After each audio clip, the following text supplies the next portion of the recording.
año 1000. Así que sabemos que los vikingos llegaron por lo menos hasta Terranova y probablemente más lejos hacia el sur. Los intentos de colonización americana de los groenlandeses fracasan. Se estima que el asentamiento de Terranova duró solo una década. Pero 500 años antes de que Colón llevara a cabo su gesta, los vikingos unieron los hemisferios oriental y occidental. Tras pasar un invierno en Terranova, Leif Erikson regresa a Groenlandia. Introduce algo nuevo entre los colonos. Con las mismas herramientas que construyen los barcos, fabrica las rústicas cruces de una nueva religión. Decidieron convertirse.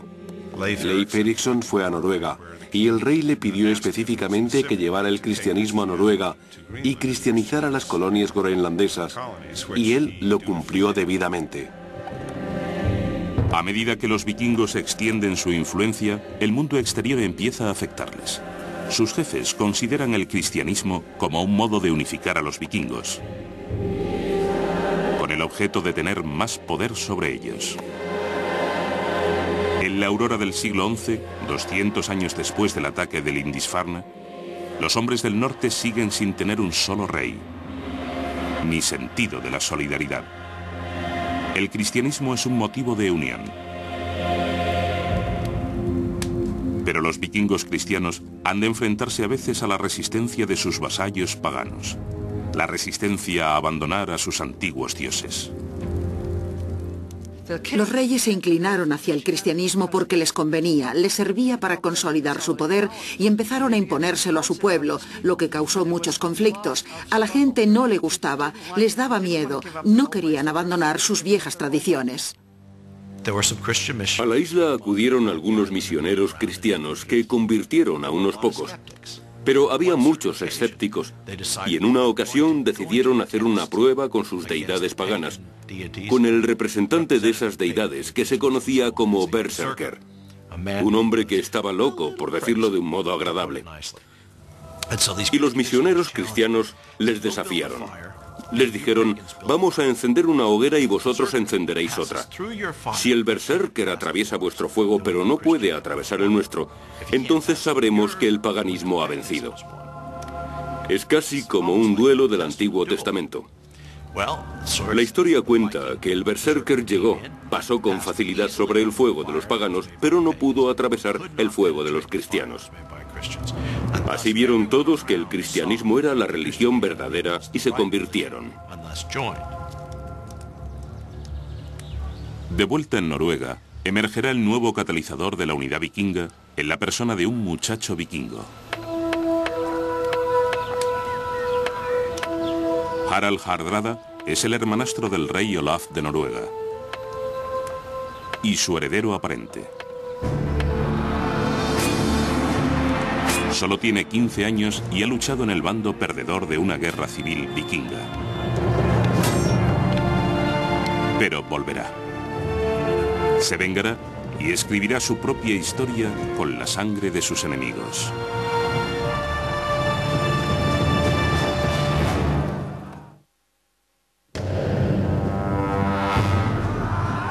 Los vikingos se extienden por Europa como una plaga asesina.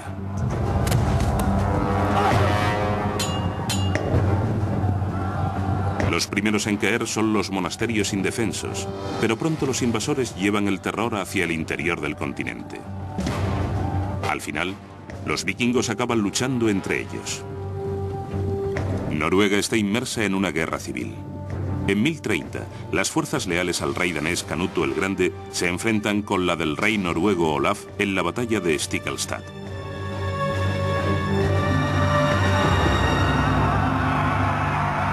Entre las cenizas de la lucha fratricida que ensangrienta la tierra y el alma de Noruega, se alza un joven guerrero, Harald Hardrada, hermanastro y heredero del rey Olaf. A mediados del siglo XI, cuando Harald se hace adulto, desarrolla la ambición de guiar y unificar a Noruega. Pero primero tiene que adquirir el poder para llevarlo a cabo. Harald era un personaje interesante. Empieza su reinado vikingo siendo muy joven. A los 16 años resulta herido en la batalla que al final acabará con la vida de su hermanastro el rey y se ve obligado a huir. Harald Hardrada se enfrenta al exilio en las tierras lejanas del norte. Se dirige a Suecia, luego finalmente a Kiev, una floreciente ciudad comercial en lo que hoy es Ucrania. En 1031 sigue la ruta de los vikingos suecos, que habían establecido centros de comercio en los 2 siglos anteriores para acceder a las exóticas mercancías de Oriente. Los suecos llegaron como salvajes saqueadores, pero se quedaron para convertirse en mercaderes cosmopolitas.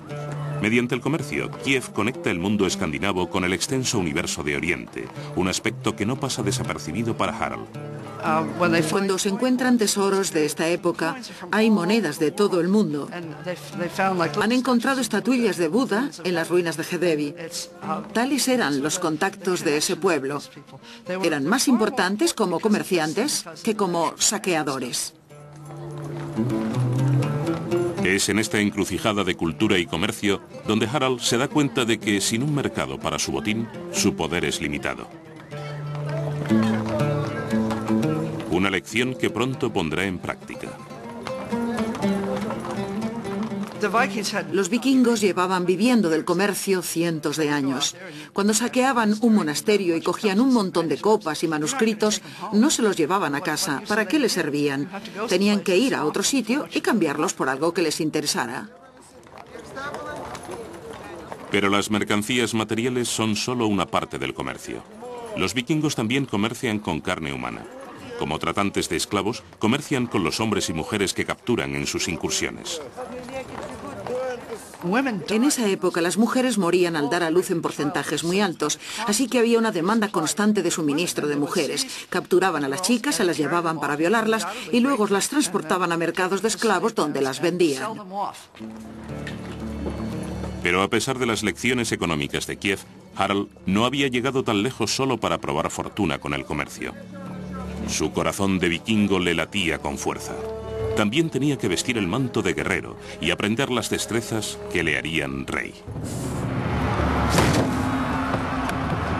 Hacia 1038, Harald ha ganado confianza y está hambriento por un botín.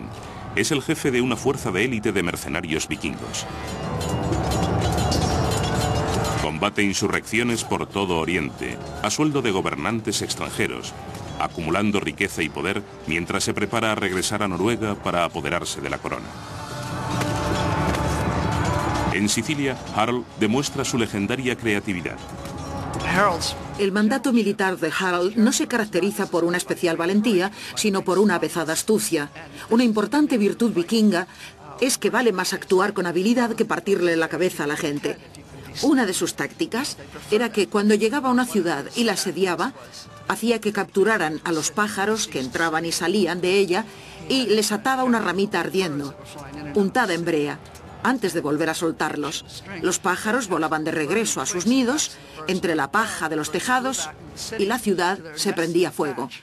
Entonces tomaba la ciudad. En la saga del rey Harald, el historiador islandés del siglo XIII, Snorri Sturluson, describe la efectividad del plan para conquistar Sicilia. Entonces, toda la gente salió de la ciudad implorando misericordia.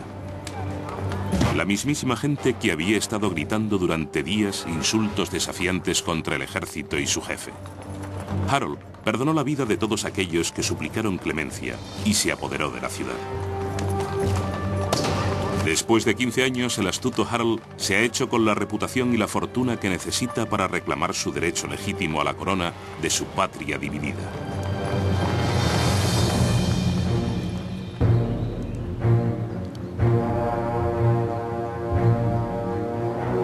En 1046 regresa a Escandinavia como un mercenario famoso con las riquezas y ambición de un rey, pero sin el título.